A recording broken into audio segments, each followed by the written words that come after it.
So, guys, after Bola Tinubu today, and the military reviewed the names of the military officials and some of the northern military, a few people that were actually involved in that particular coup plot, there is a renewed call for Bola Tinubu to immediately sign referendum.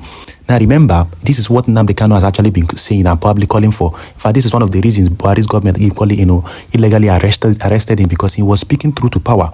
Remember, Bola Tinubu's lawyer, being Wole Olanipekun, last week or 2 weeks ago, told Bola Tinubu that it is now time for Bola Tinubu to call for, and the National Assembly to call for a referendum. Now, many people don't even know. If you don't know what is a referendum, it's a very simple something. It is a call for all the people in the country to come together and actually, decide what is best for them. If, as a matter of fact, what is best for them is to be together or probably separate or probably practice regional system of government, or that it is a kind of a meeting whereby every region will come and have a say, and everybody will reach an agreement and a consensus. They will equally vote, so that people will know if truly, because ideologically we are not the same. Anytime the Northerners, have often said it here, that are not in power, they will find every means possible to disturb and make sure they frustrate the government in power. I'm not a fan of Bola Tinubu, but they did it during the time of Goodluck Jonathan. They even went as far as creating the Boko Haram, which I'm going to speak one or two things about them today. They will always find a way to destabilize that particular government. And now, Bola Tinubu have been told the bitter truth. One of the reasons why they are trying Nnamdi Kanu, because he spoke this truth to power. And he told them that how is it that the Nigerian constitution does not even give right to self-determination? Why is it that the 1999 constitution do not give the right to self-determination, and said that Nigeria is indivisible and all that and all that? Olanipekun said, being Tinubu's lawyer, said no, that particular 1999 constitution must be changed and the cause for referendum must be addressed. And now Bola Tinubu is actually seeing the handwriting on the wall. They wanted to plan a coup for him during the October 1st Independence Day. That was why he actually cancelled it. And today he came out and listed the names of those who were actually involved in that particular failed coup. And most of them were, northern military officers and all that. And as of today, they said about 42 of them are being detained. For 2 of the officers that that were allegedly in part of this particular coup are being detained. This is a sign. I've often told Bola Tinubu that this is a very common sign that we are not ideologically the same, and it will keep on happening and probably keep on repeating itself. Till what end? Till what end? That this is what Nnamdi Kanu kept on telling them, and they actually decided to incarcerate him because he spoke truth to power. He told them that Nigeria cannot work as a unit as it stands today. That is why every now and then we are having a lot of tribal and ethnic clashes. People are always much more interested in the ethnic nationalities, which is basically and literally the truth. But some of these politicians believe that they can hold Nigeria together when they can clearly see that what's actually going on in the country is not funny. Now look at today again. In the north, you could see what the report that Sarah report has released, how much the Borno State governor spends on the so-called repentant Boko Haram in the north. They negotiate with bandits in the north.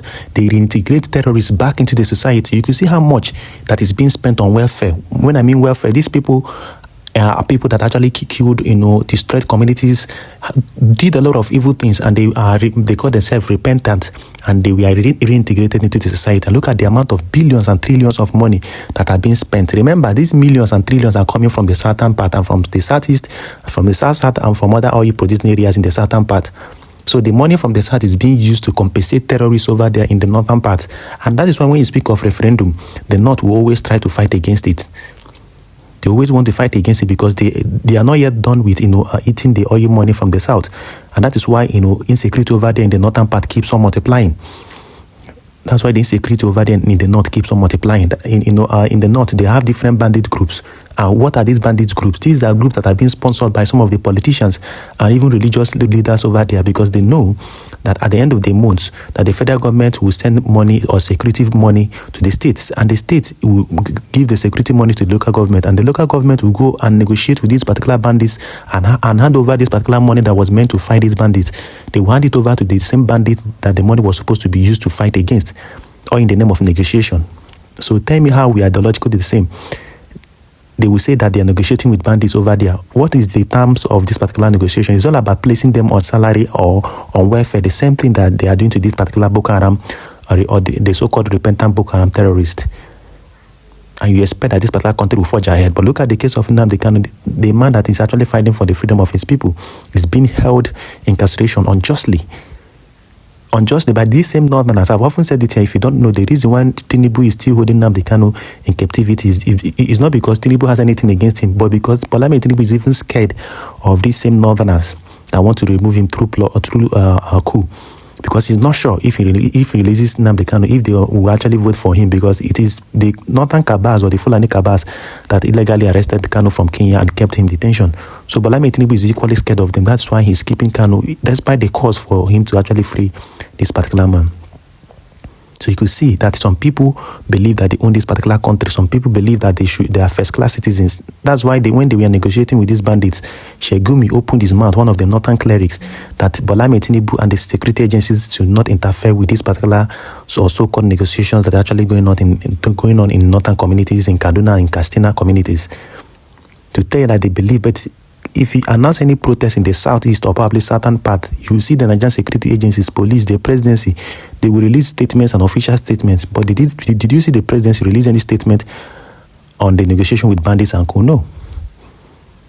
No, but you would never see them release statements on those ones because they are scared of this particular northerners. And this is why a lot of people are calling for referendum. If you know that some people believe that they own the country, that's why any small thing they say you an Igbo man cannot be the president, they will beat their chest and say it repeatedly. So you could see that, of course, ideologically we're not the same. And in order to save ourselves from the impending, chaos and all these things, it's better you conduct a referendum. Let the Igbos, Yorubas, Hausas, the Middle Belt, the Southerners, everybody come together and say, say if this is the way we want to operate in this country, if this is the way we want to operate in this particular country, that the 1999 constitution is a military constitution which was made by the military leaders majorly from the northern extraction. So there's no way that particular constitution will serve the interests of every Nigeria because it was only made to serve mostly the interests of the northern part. And you can deny this, but that is basically, and this remains the truth, but nothing but the truth. They tell you that the truth is bitter, but it remains the truth. So Bola Tinubu should read the handwriting on the wall. The failed military coup or what they wanted to do to him failed, but that does not mean another one might not come. You don't know what they are planning. They don't know what they are planning. This is as simple as ABCD. The reason why anybody will plan a coup, not like I'm a fan of Bola Tinubu, but anytime this particular northern, why didn't they plan a coup when Buhari was there? When Buhari bastardized our economy, when the late Buhari destroyed every single thing that Goodluck Ebele Jonathan built, there was no, coup attempts then, despite everything, all the radical things that Buhari did and every other thing. But immediately a southerner comes to power, the north becomes so, agitated, irritated, and, they become so eager to take over power by all means. Like I told you, they did it against Goodluck Jonathan, even created this particular same Boko Haram groups and all that. Created these same Boko Haram groups and all that, all in the name of, hijacking power. It's really pathetic. Bola Tinubu should read the handwriting on the wall, sign this. Like what Nnamdi Kanu said. Like I said, you can hate Nnamdi Kanu all you care, but everything he has said, at the end of the day comes to, a reality, which is the truth. He was one of the people that spoke about how the 1999 constitution must be changed. He spoke about the referendum, that it is high time that Nigerian people come together and, truly tell themselves how they want to live or coexist or probably go separate ways. But they've not, who saw what Nnamdi Kanu wanted to do, because Nnamdi Kanu wanted to conscientize and create this awareness.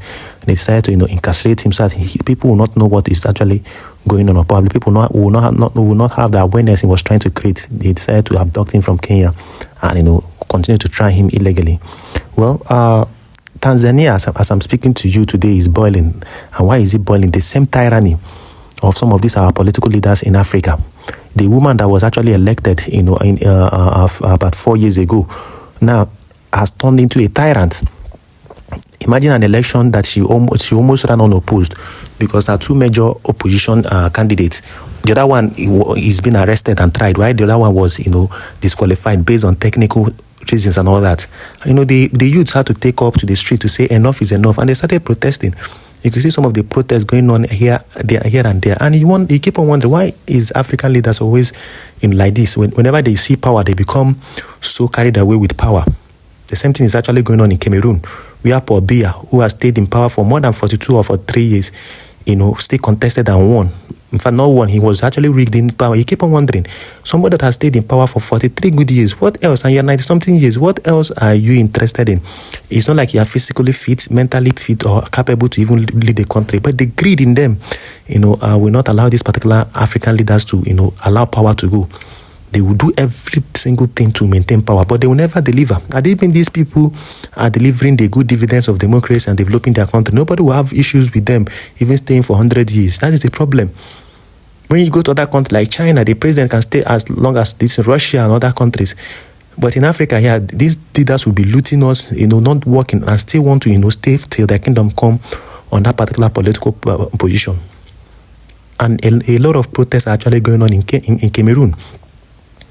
Because of what? The greed of these leaders will have in this particular continent. You keep on wondering, what is actually wrong with an African, with a black man? That is the truth. What is actually wrong? You keep on questioning. You keep on questioning what is actually wrong. In Tanzania, they're having issue in this, and it cuts across all genders. In Tanzania, the person committing this, causing this tension in Tanzania is a woman. She's a woman. Why in Cameroon, the old man that do not want to retire and allow the young ones to actually govern the country? It's really pathetic. I can boldly tell you this for free. Well, that's all we have for you guys today. Please, if this is the first time I come across my videos and you're just you enjoyed what we did here, the conversations and every other thing, do you think Bola Tinubu should truly sign the referendum? Drop your comments in the comment section. Like this particular video, share it, and let it go viral. What do you think about this particular fake coup that is causing a lot of tension in the country? See you guys later in my next video.